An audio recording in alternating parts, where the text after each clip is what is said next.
the duties and responsibilities of the husband and the wife as outlined by the Quran and Sunnah. And what's interesting about the duties and responsibilities is if we get to the bare bones of it, the fiqh of it, it's not that much. Maybe there are many duties and responsibilities put on upon us by cultural expectations and different traditional backgrounds. But when we get to the actual bare bones of it, it is not too many.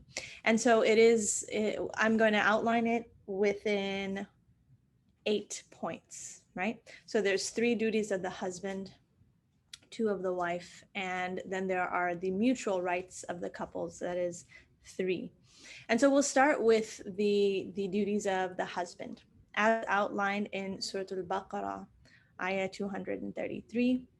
The provision, infaq, anfaqu, is upon the husband of the family, right? His responsibility, it is an obligation for him to provide for his family.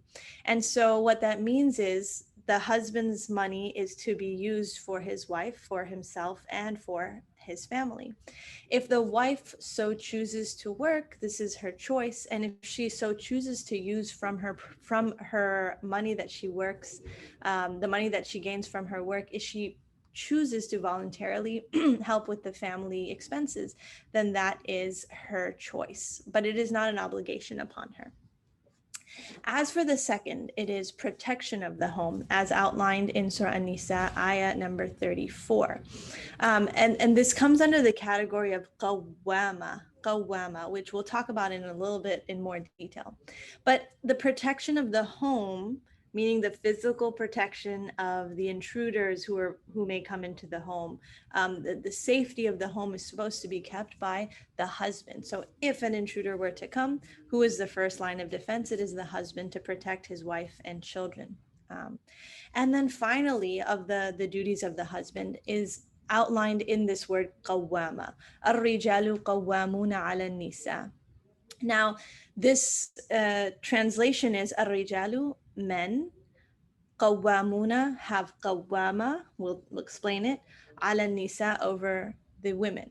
And so this is a very commonly misinterpreted ayah, often quoted as men have like this ultimate authority or this dictatorship relationship over their wives, over the women in their lives.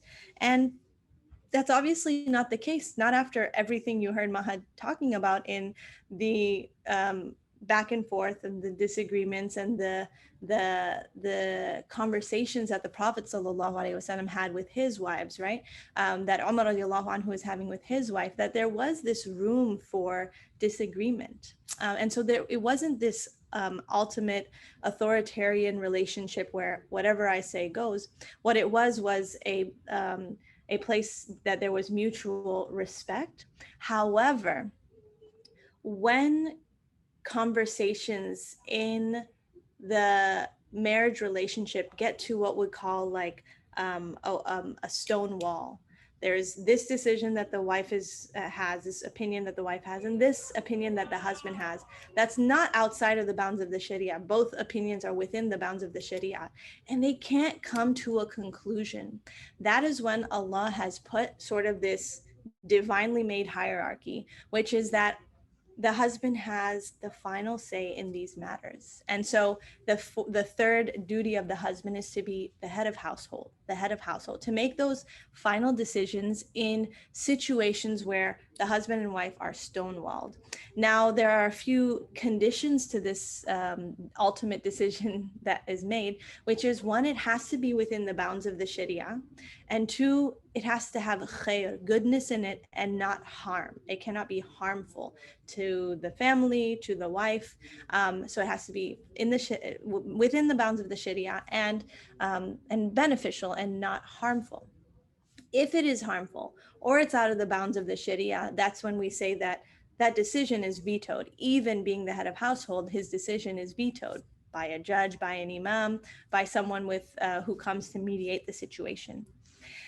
When we think, if I can give you the best analogy of this head of household concept, it is similar to an organization an organization that has this hierarchical structure in which there is a director, and under that director is a co-director, right?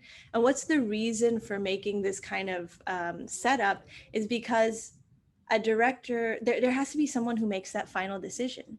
If you had two directors and there's two people and now you have to make a decision and they both cannot decide on the answer to this problem, a solution, then how are you going to find solutions if every problem ends up with my way or my way and we come up with no solution altogether? And so just like in an organization, the director has this final say, but the director doesn't just say, oh, my co-directors and everyone else has no say. Everyone's sitting at the same table. Everyone is making shura together, istishara, talking to one another and coming up with possible solutions. But what we have is this final hierarchical structure where if a decision has to be made in a case where a decision cannot be made, then the husband has that final say. These are the three duties of the husband as outlined by the fiqh. As for the wife, too, number one is it goes hand in hand with the last one, which is the honor and respect of the husband's decisions in those decisions that they were stonewalled at, right? So we accept this hierarchical structure and we say there is hikmah in this structure. To be able to get solutions to certain problems. And so it's honoring and respecting those decisions. Finally, the duties of the wife are outlined in a hadith in which the Prophet ﷺ has said that everyone is a shepherd to their flock, and the husband is the shepherd to his family. That's where we get this idea, head of household. And the wife is the shepherd of the home. And so this is another thing that is often misinterpreted. It sort of sounds like the wife is the slave of the home. Maybe it's interpreted in that way. The wife is the servant of the home. That's not actually the case. Shepherd is one who has authority and control and can delegate tasks. And so very vaguely, the Sharia says, if the husband is typically outside of the home getting the provision, which is his obligation, then that which is in the home, the wife has the authority over that. So that's the home, the children, etc. Now, again, with this idea of shepherdship, for example, the shepherdship, if that's the word, does that mean that this hadith is saying the wife is bound to the home and she does not leave the home and that's the only place she stays? No. As we have seen in the seerah, the main obligation was that those things in the home are taken care of and they're not neglected, whether it's by her or as the Rabbatul Bayt, which is the word in Arabic for housewife. It actually means master of the home, Rabbatul Bayt, that she makes sure that those things are taken care of by others.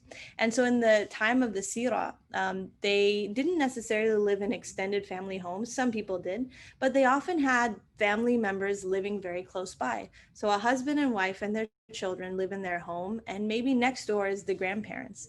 And so the grandparents are watching the kids while the wife is out getting the water from the well that might be an hour or two walk away, or she's in the marketplace buying the goods that are needed, or she's in the marketplace selling the goods that the family has made.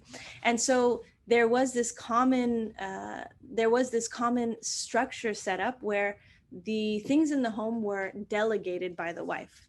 She may have delegated that to family members, the care of the children. She may have delegated that to other people, like they had the examples of the people of Quraysh would often send their children out to the desert for up to 2 years and even more. The Prophet ﷺ stayed for up to 4 years with Halima in the safety of the desert, with the Bedouins, with those people who had the more eloquent Arabic. And so is it permissible that the women can delegate that task off to someone, for example, the children, so long as it's something agreed upon by both parents and so long as there is no neglect involved?